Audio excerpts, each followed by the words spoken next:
어떤 이들은 우리의 인생을 이야기할 때에 인생은 수수께끼와 같다라고 그렇게 이야기를 합니다. 옛날부터 어른들이 아이들에게 이런 말을 자주 했었죠. 너희들은 아직 어려서 잘 몰라. 크면은 다 알게 돼. 라고 그렇게 이야기를 합니다. 그런데 여러분, 우리가 모두 어른이 되었습니다. 근데 어른이 되어서 인생을 여러분들 쭉 살아오셨는데 인생이 뭔지 아시겠습니까? 인생은 무엇이다 라고 답을 이야기하실 수 있나요? 아마 대부분이 이야기를 못 하실 겁니다. 인생을 살아보니 더욱 모르겠는 것이 인생입니다. 우리가 알면 알려고 할수록 더 많은 지식을 가질수록 더 알 수 없는 것이 인생인 것 같아요. 솔로몬 왕이 이러한 부분에 대해서 전도서 1장 18절에 이렇게 이야기했죠. 지혜가 많으면 번뇌도 많으니 지식을 다하는 자는 근심을 다하느니라. 인생을 알기 위해서 지혜를 더 많이 가지려고 하고 지식을 더 쌓으려고 합니다. 그런데 그럴수록 번뇌가 많아지고 근심이 많아집니다. 지혜가 많으면 왜 번뇌가 많아집니까? 인생이라는 것이 신비로워서 해답이 없기 때문입니다. 인간이 찾을 수 없다라는 것. 그러므로 지혜가 많으면 번뇌도 많아지고 지식이 많아지면 생각이 많아집니다. 오늘 우리가 함께 읽은 본문 말씀에는 이러한 우리의 인생을 단적으로 보여주는 장면이 나옵니다. 이 이야기는 우리가 잘 아는 사건이죠. 예수님이 제자들을 데리고 갈릴리 바다로 가셨어요. 그 갈릴리 바다에서 일어난 이 사건은 막연히 제자들이 풍랑 속에 있을 때에 주님의 도우심으로 바다를 잘 건너갔다라는 그 이야기를 하기 위해 기록된 것이 아니죠. 이 사건은 그리스도인들이 인생 항로를 건너갈 때에 경험할 수 있는 그 한 단면을 보여주기 위해서 기록된 것이다라고 이야기할 수 있습니다. 갈릴리 바다는요, 여러분, 아주 특이한 점이 있는데 그것은 언제 어디서 폭풍이 들어닥칠지 모른다라는 것입니다. 전혀 예측을 할 수 없대요. 그래서 어떤 이들은 갈릴리 바다는 신비스러운 곳이다, 신비스러운 바다이다라고 그렇게 이야기를 한다고 합니다. 갈릴리 바다에는 일기예보가 없대요. 왜냐하면 지형 자체가 폭풍이 몰려올 어떤 조짐도 없이 갑자기 불어닥치는 그러한 지형이기 때문입니다. 마치 여러분 우리의 인생과 같죠. 언제 무슨 일이 일어날지 전혀 알지 못하고 우리는 살아갑니다. 그래서 우리 모두가 인생의 바다를 어찌 보면 두려워합니다. 망망대해 가운데에서 어떠한 일들이 닥칠지 모르니까 두려워하는 마음들이 우리 가운데 있는 것 같아요.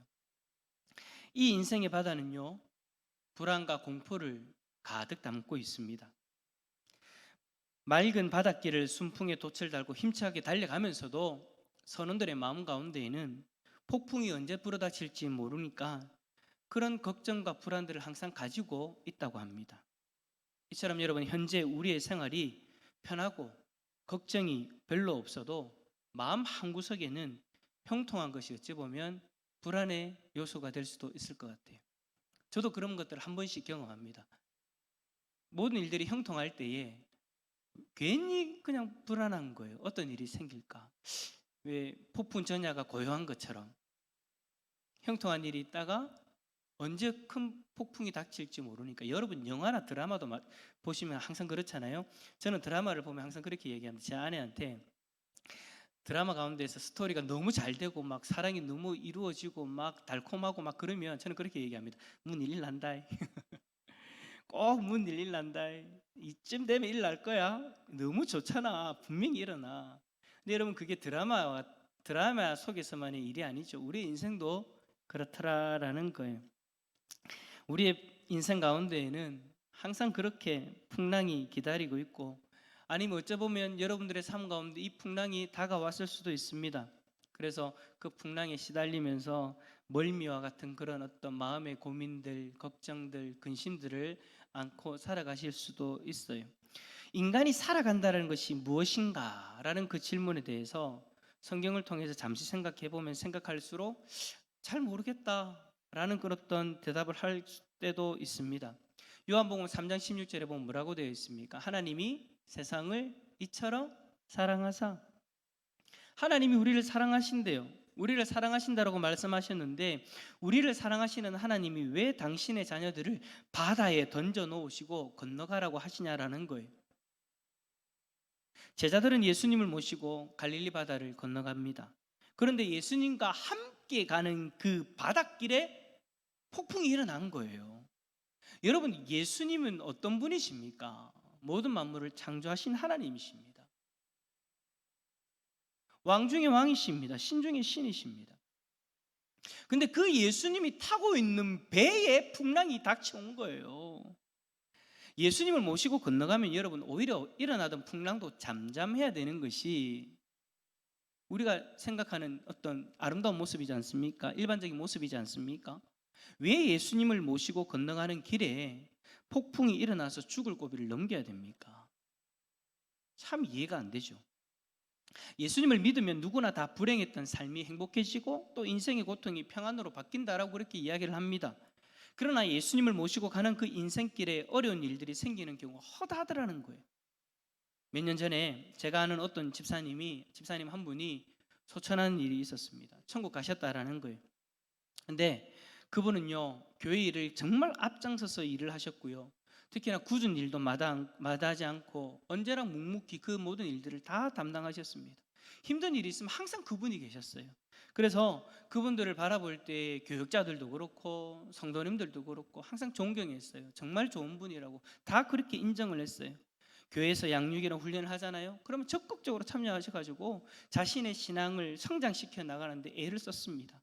그런데 어느 금요일 저녁에 일을 마치고 늦은 시간에 길을 가다가 갑자기 쓰러졌어요. 사고가 난 것도 아니에요. 그냥 걸어가다가 쓰러지셨어요. 결국 소천하셨고 그 집사님의 나이가 그때 50대 초반이었습니다. 젊은 아내와 아이들을 남겨두고 천국을 가신 거예요. 그때 교회가요 충격에 빠졌어요. 금요일 저녁이라 했잖아요. 금요일 날에 이제 기도회가 마치고 이제 교육자들이 딱 교육자실에 올라와 있는데 그때 그 소식을 들은 거예요. 교육자들이요 아무 말도 못했어요. 그냥 멍하게 서로를 바라보면서 그때 제가 참 기억났던 게 아무 생각도 안 나요. 그러면서 하는 얘기가 왜? 도대체 뭐 때문에?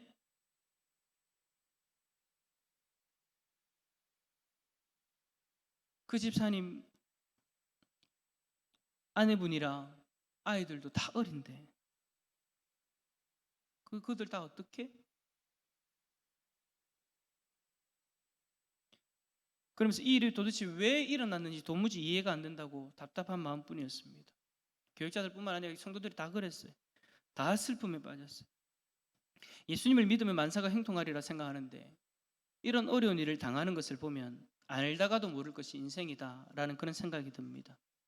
특히 여러분 오늘 본문에서 이상한 것은요, 제자들이 풍랑을 만나 물을 퍼내면서 비명을 지르고 있는데요, 예수님 어떻게 하십니까? 아무것도 모르시는들 잠을 주무시고 계십니다. 잠을 자고 계세요. 이것도 여러분 너무 이해가 되지 않는 이야기잖아요. 어떻게 그 풍랑 속에서 예수님은 주무십니까? 인생을 살다 보면 이러한 상황을 맞닥뜨릴 때가 참 많이 있어요. 우리는 예수님을 믿어서 예수님이 함께 하심을 믿으며 그렇게 살아갑니다. 그런데 파산을 당하거나 사업에 실패하고 관계에 문제가 생기고 사랑하는 이가 세상을 떠나고 아침에 멀쩡하던 아이가 불행한 일을 당할 때 우리와 함께 계시는 예수님은요, 그 풍랑 속에서 잠을 주무시고 계시는 것처럼 아무 말도 안 하시고 그냥 침묵하고 계시는 것 같아요. 아무리 부르짖어도 하나님은 우리의 상황을 바꾸어 주기는커녕 오히려 어두운 골짜기로 더 빠져들도록 그냥 내버려 두시는 것 같아 보이죠. 그럴 때 누구나 다 그렇게 이야기합니다. 아, 모르겠다. 정말 이해가 되지 않는다. 라고 그렇게 이야기하는 것이 솔직한 우리들의 모습이죠. 맞습니다. 우리는 모릅니다. 사실 인생의 사사건건에 대해서 왜? 라는 질문을 던지고 해답을 요구한다면 각자의 생각은 말할 수 있겠지만 정답을 찾지는 못하죠. 우리는 어떤 일을 당할 때마다 설명을 요구합니다. 인간적인 설명을 요구하죠. 왜에 대한 답을 요구한다라는 거예요. 그런데 그럴 때마다 답을 찾기가 쉽습니까? 아니요, 더 미궁으로 빠집니다. 모르겠어요. 불행과 행복이 함께 공존하고 의와 불의가 함께 병행하는 이 땅의 상황을 우리는 완전히 설명할 수 없습니다. 지구 한 모퉁이에서는 양식이 남아서 도는데 다른 한 모퉁이에서는 하루 한 끼도 먹지 못해서 사람들이 기아 상태에서 죽어가는 현실의 모습을 우리는 다 설명할 수 없습니다. 아름다운 맨션이 있는가 하면, 아름다운 가정의 모습이 있는가 하면, 한편에서는 한숨과 탄식이 끊이지 않는 그러한 가정도 있습니다. 이것을 우리는 다 설명할 수 없습니다. 그리스도인들은 인생을 지나치게 단순화시켜버리는 경향들이 있는데 여러분, 그건 경솔한 모습인 것 같아요. 우리가 사는 이 인생은요, 절대 그렇게 단순한 것이 아니에요. 오늘 다시 본문으로 돌아가서 생각해 봅시다. 예수님이 풍랑을 만난 제자들에게 왜 풍랑이 일어났는가 설명해 주십니까? 제자들도 원했을 거예요. 아니, 예수님 당신과 함께하고 있는데 왜 풍랑이 일어납니까? 그리고 당신은 왜 자꾸 주무시고 계십니까? 왜입니까? 라고 거기에 대한 대답을 원했을 거예요. 그런데 예수님은 왜라는 질문에 대답하지 않습니다. 그들의 궁금증을 해결해 주지 않으세요. 왜 제자들이 갈릴리에서 그와 같은 고생을 하는가에 대해서 예수님은 도무지 설명하지 않습니다. 침묵하십니다. 그러나 중요한 것은 그 배에 예수님이 함께 계셨다라는 거예요. 사람들은 왜라는 질문을 가지고 이 고난이, 이 풍랑이 왜 다가왔는가에 집중하고 있지만 더 중요한 것이 그 배에 계셨죠. 예수님이 함께 하셨다라는 거예요. 오늘 본문을 통해 중요한 우리가 몇 가지를 간단하게 한번 살펴봅시다. 첫 번째는 제자들과 함께 갈릴리 바다를 동행하신 분이 주님이라는 사실입니다. 주님은요, 여러분, 절대 우리를 혼자 두지 않으시고 우리와 늘 동행하시는 분이십니다. 아멘이십니까? 우리의 인생 항로에 동행하고 계시는 분이 예수님이십니다. 지금 여러분들이 어렵다 힘들다 하는 그 인생의 여정 가운데 예수님이 함께 하고 계신다라는 거예요. 제자들과 함께 배에 계셨던 것처럼 지금 주님이 여러분의 인생길에 함께 하고 계심을 믿으시길 바랍니다. 그 주님을 발견할 수 있기를 바랍니다. 둘째로 주님은 풍랑 속에서 조용히 주무시고 계시는 모습을 보여주셨죠.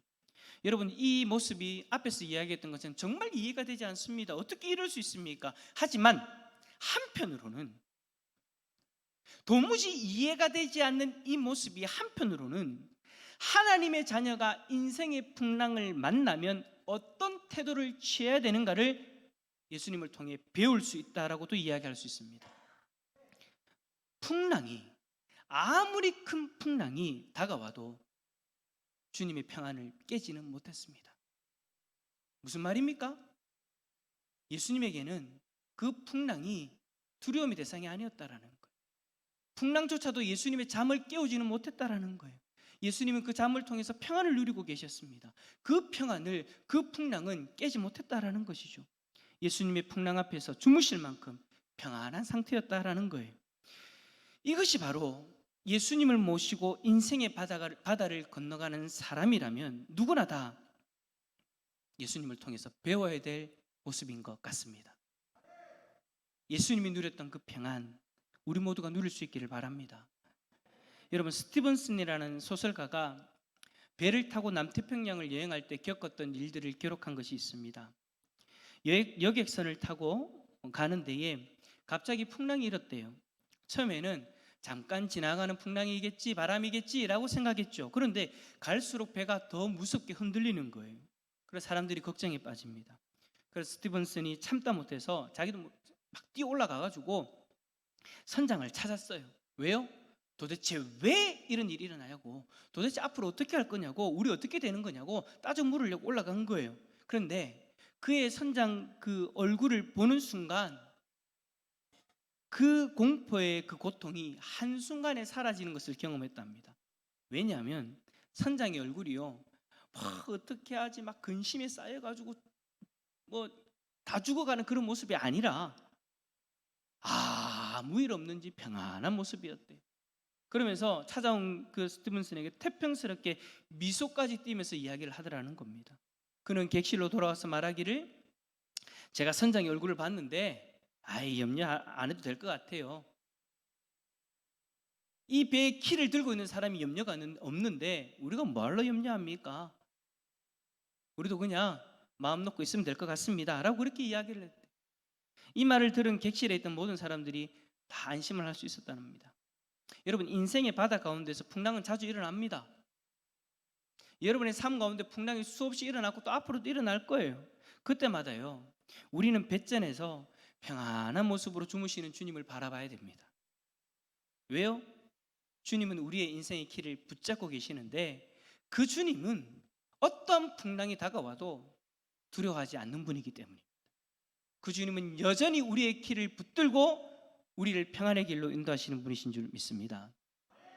세 번째로 예수님은 일어나셔서 풍랑을 잠잠케 하셨습니다. 무슨 말이에요? 문제를 해결해 주시다라는 거예요. 우리가 꼭 기억해야 될 것은 우리의 생을 가랑잎처럼 흔들어 놓는 그 인생 풍랑 가운데에서 우리가 필요로 하는 것은 한 분의 인격자라는 것입니다. 모든 것을 알고 계시고 모든 것을 주관하시고 모든 것을 처리하시는 한 인격자가 우리에게 필요한 것이지 어떤 설명을 필요로 하는 것이 아니라는 거예요. 여러분, 왜라는 답을 안다고 해서 여러분 우리가 뭐 어떻게 할 수 있습니까?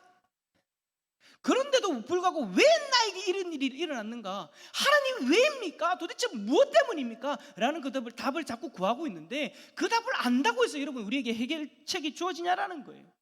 그 답을 안다고 해서 우리가 이 풍랑을 어떻게 할 수 있냐라는 거예요. 아니라는 거예요. 우리에게 필요한 것은요, 답이 아니라 설명이 아니라 어떠한 인격자, 우리의 문제를 해결할 수 있는 한 분, 그분이 우리에게 필요한 것이죠. 그러나 불행하게도 많은 사람들이 이 진리를 모릅니다. 그들은 설명을 요구하고 해명을 요구합니다. 그래서 많은 사람들이 이 물음에 답을 하려고 많은 책들을 쓰고 많은 말들을 하고 많은 종교들을 만들어냅니다. 그러나 여기에 대해서 이렇다 할 답변을 아무도 내놓지 못하죠. 인간이 요구하고 필요한 것은요, 왜가 아니라 한 인격자, 바로 예수 그리스도이십니다. 세상의 빛으로 오신 예수 그리스도, 모든 만물을 주관하시는 예수 그리스도, 우리의 인생의 키를 잡고 계시는 예수 그리스도가 지금 우리에게 필요한 것입니다. 태평양을 건널 때 선장이 어떠한 사람인가를 바로 보면 걱정이 사라지듯이 우리 가운데 함께 하시는 예수 그리스도를 바라보게 될 때에 지금 우리 마음 가운데 다가와 있는 그 두려움과 고통들을 이겨낼 수 있는 줄 믿습니다. 지금 예수 그리스도가 나와 함께 하심을 알고 믿는 것, 이것이 우리에겐 필요한 거예요. 폭풍이 언제 일어날지, 지금 왜 다가와 있는지 그건 몰라도 되는 거예요. 우리에게 필요한 것은 지금 우리와 함께 하시는 예수 그리스도를 믿는 것. 우리에게 중요한 것은 왜라는 질문의 설명이 아니에요. 여러분, 제자들이 폭풍을 만났을 때 처음에는요, 자기들의 지혜와 문제로 해결해 보려고 했습니다. 우리가 꼭 왜라는 답을 찾아서 해결해 보려고 하는 것처럼. 그런데 곧장 자신들의 한계를 깨닫게 되죠. 그리고 나서 제자들이 무엇을 합니까? 예수님을 찾습니다. 예수님을 깨우게 되죠. 예수님이 그때 일어나셔서 제자들에게 뭐라고 이야기하셨습니까? 어찌하여 무서워하느냐? 믿음이 적은 자들아. 우리가 이 말씀을 볼 때 믿음이 적음을 예수님이 책망하시는 것이 전부라고 생각할 때가 많습니다. 하지만 여러분, 한편으로는 이 말씀은 책망으로 끝나는 말씀이 아니라는 것도 우리는 깨닫게 되어집니다. 마가복음에도 같은 말씀이 기록되어 있는데 이 말씀에는 책망 이상의 의미가 담겨져 있음을 우리는 보게 됩니다. 적은 믿음이라는 말은 제자들의 믿음이 적다라는 것을 지적하는 데 그치지 않고 더 나아가서 그들의 적은 믿음이나마 그것을 가지고 있었다라는 것을 상기시켜 주는 것이기도 한 것입니다. 예수님은 3년 동안 복음 사역을 하시면서요, 큰 믿음, 그러니까 지금 오늘 본문에 나타나는 적은 믿음에 반대되는 큰 믿음, 예수님이 정말 대단하다라고 인정할 만큼의 그 믿음을 가진 사람은 단 2명밖에 없었습니다. 한 명은 수로보니게 여자였습니다. 이 여인이 어떤 여자였습니까? 예수님에게 찾아와서 자기 딸을 고쳐달라고 그렇게 부탁을 했었죠. 그때 예수님이 뭐라고 얘기했습니까? 자녀의 떡을 취하여서 개들에게 던짐이 마땅치 않다. 거절하셨어요. 이 여인에게는 참 정말로 모욕적인 말이죠.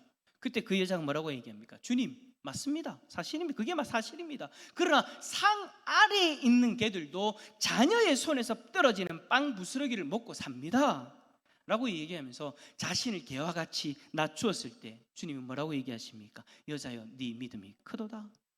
네 소원대로 되리라. 또 한 명은 누구입니까? 백부장입니다. 백부장이 찾아와서 자기 하인을 고쳐달라고 할 때 주님은 뭐라고 얘기하십니까? 내가 가서 고쳐줄게 라고 이야기하죠. 그때 백부장이 대답이 뭡니까? 주님, 그럴 필요 없습니다. 그냥 그 자리에서 말씀 한마디면 고쳐질 줄 믿습니다. 내 하인이 당장 나을 줄 믿습니다라고 그렇게 고백했어요. 주님이 그의 믿음에 놀라셔가지고 그 무리들에게 뭐라고 얘기하십니까? 내가 진실로 너희에게 이르노니 이스라엘 중 아무에게서도 이만한 믿음을 보지 못하였다. 예수님께서 이 땅에 계실 동안 좋은 믿음, 큰 믿음이라고 이야기하는 사람 2명밖에 없었어요. 나머지는요 다 작은 믿음이었어요. 오늘 제자들처럼. 그런데 여러분, 믿음이라는 것이 금과 같다라는 거 아십니까? 믿음은 하나님이 주신 선물이에요. 크고 적음에 상관없이 믿음은 믿음입니다. 다시 말하면 하나님께 받은 믿음이라면 작은 믿음이라도 그것은 믿음이라는 사실이에요. 노련한 금광석 채굴업자는 금을 찾아서 산을 헤맬 때에 조그마한 금덩이 하나를 발견하면 그 지역 어느 곳에 큰 금광이 숨겨져 있다는 것을 알고 당장에 찾아냅니다. 그 작은 금조각 하나가 위대한 출발을 하게끔 만드는 거예요. 작은 믿음이 우리의 눈에는 아무것도 아닌 것처럼 느껴지고 어떤 면에서는 불순한 믿음처럼 보일 수 있어요. 여러분 스스로도 그렇게 얘기하잖아요. 저의 믿음이 작아서 그렇게 이야기하면서 자꾸만 더 모습이 작아지고 위축되는데, 여러분 우리가 볼 때는 그럴 수 있어요. 그러나 여러분, 그러한 믿음이라도 주님은 절대 과소평가하지 않는다라는 것을 여러분 깨달으시길 바랍니다. 주님은 그 작은 믿음이라도 그 믿음에 기대를 것입니다. 소망이 있다라는 거예요. 비록 작은 믿음이지만 주님은 그 믿음 뒤에 감춰져 있는 큰 믿음의 광맥을 보고 계시는 것이죠. 예수님은 찾아온 많은 사람들에게 네 믿음이 너를 구원하였다라고 하셨습니다. 그때 믿음이 우리가 보기에는 지극히 작은 믿음이요 대수롭지 않은 믿음이라 할지라도 주님이 크게 평가해 주신 것이죠. 여러분, 우리도 믿음이 크지 않지 않습니까? 여러분 가운데 나는 하나님 앞에서 큰 믿음이라고 인정받을 사람 과연 몇 분이나 계십니까? 아니, 그렇게 이야기하실 수 있는 분이 몇 분이나 계십니까? 제가 아는 한 우리 모두는 다 작은 믿음을 가지고 있습니다. 예수님이 오실 때 제자들에게 이야기하셨던 그 믿음을 그렇게 이야기하실 것 같아요. 이 작은 믿음에 불순물이 끼어져 있죠. 예수님께서 잠에서 깨어나셨을 때 제자들에게 어찌하여 무서워하느냐 믿음이 적은 자들아 라고 말씀하셨어요. 근데 이것을 보면 제자들의 믿음 가운데 뭐가 섞여 있다는 겁니까? 공포라는 불순물이 섞여 있다는 것을 우리는 알 수 있게 되어지죠. 마가복음에 보면 의심이라는 불순물이 섞여 있다고 그렇게 표현합니다. 대부분의 믿음을 보면요, 공포와 의심이라는 그 불순물이 들어가 있어요. 그러나 공포와 의심이 적은 믿음이라 할지라도 바로 사용하여 하나님께 순종하면, 내 믿음이 작아서 공포와 의심이 있는 그 가운데에서라도 주님의 말씀 앞에 순종하면 하나님은 놀라운 기적을 일으키시는 줄 믿습니다. 우리에게 작은 믿음이라도 있으면 주님을 향해 부르짖을 때에 주님은 반드시 일어나셔서 우리 가운데 역사하십니다. 로버트 슐러라는 목사님 부부가 한국에 왔을 때의 이야기입니다. 집회를 인도하던 중에 급한 전보를 받았대요. 당시 13살이던 캐롤이라고 하는 그의 딸이 교통사고를 일으켰다라는 정보였습니다. 미국에 돌아가서 딸이 오토바이를 타고 가다가 자동차와 부딪혔다라는 그 사고를 알게 되어졌고, 그 딸을 보았는데 그 딸은 이미 다리 하나를 잃어버린 상태였어요.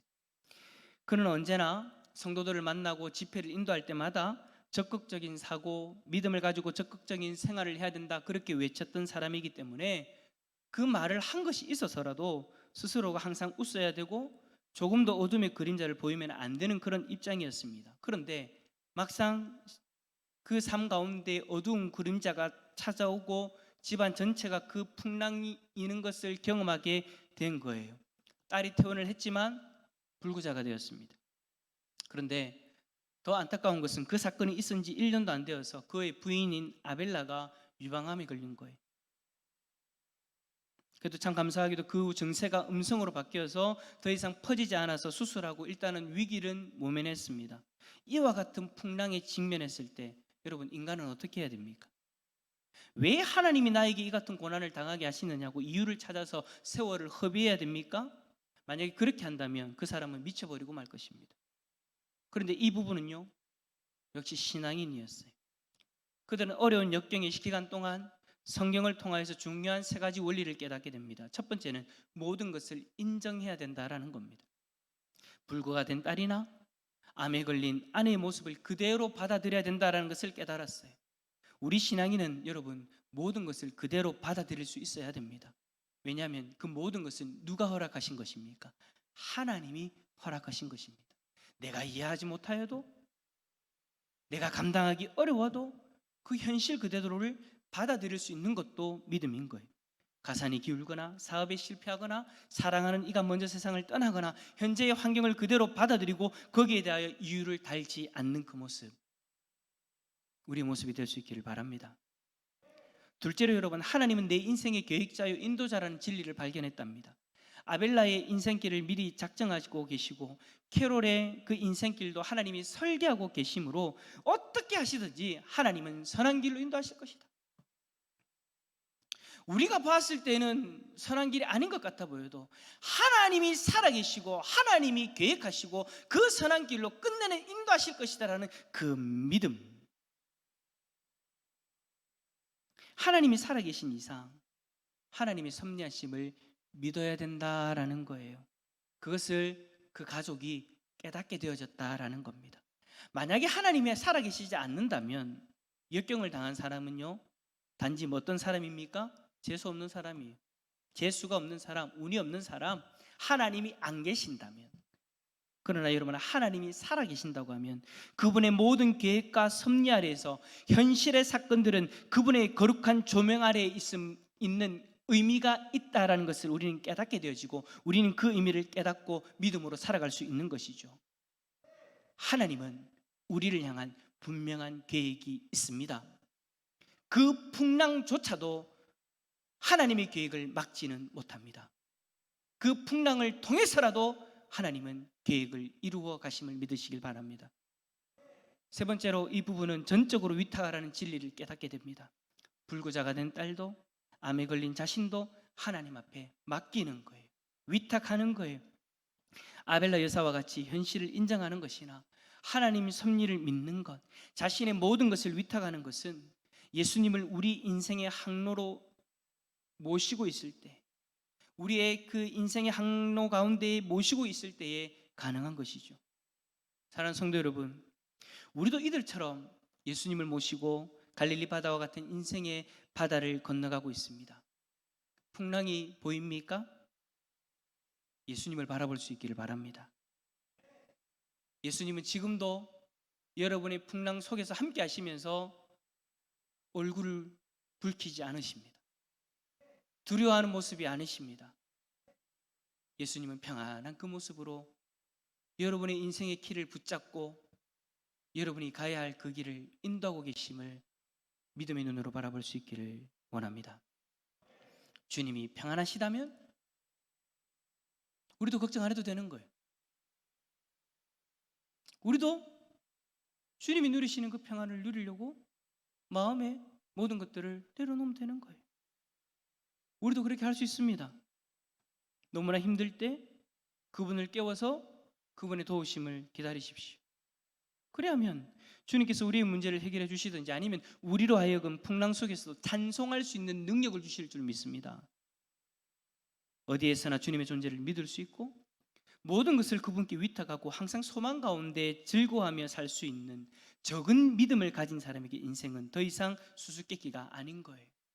제가 앞에서 인생은 수수께끼라고 이야기했는데 적은 믿음이라도 가지고 주님을 바라보고 그리스도 안에 살아가게 되면 우리의 인생은 더 이상 수수께끼가 아닌 거예요. 왜요? 우리는 그 이유를 알려고 하지 않으니까. 수수께끼인 이유가 뭐예요? 자꾸 알려고 하니까 수수께끼가 되어져 버리는 거예요. 근데 이제 더 이상 왜가 아니라 주님 한 분만을 바라보고 나아가면 인생은 우리에게 수수께끼가 아닌 것이죠. 얼마 안 가서 그리스도 안에서 모든 것이 분명해질 것입니다. 그래서 우리는 또다시 세상으로 나아갑니다. 고달프고 힘든 인생길을 살아갑니다. 그러나 주님이 우리와 늘 동행하고 계심을 잊지 마시기를 바랍니다. 그래서 우리 모두 용기와 소망을 가지고 내일을 맞이할 수 있기를 예수 그리스도 이름으로 축원합니다.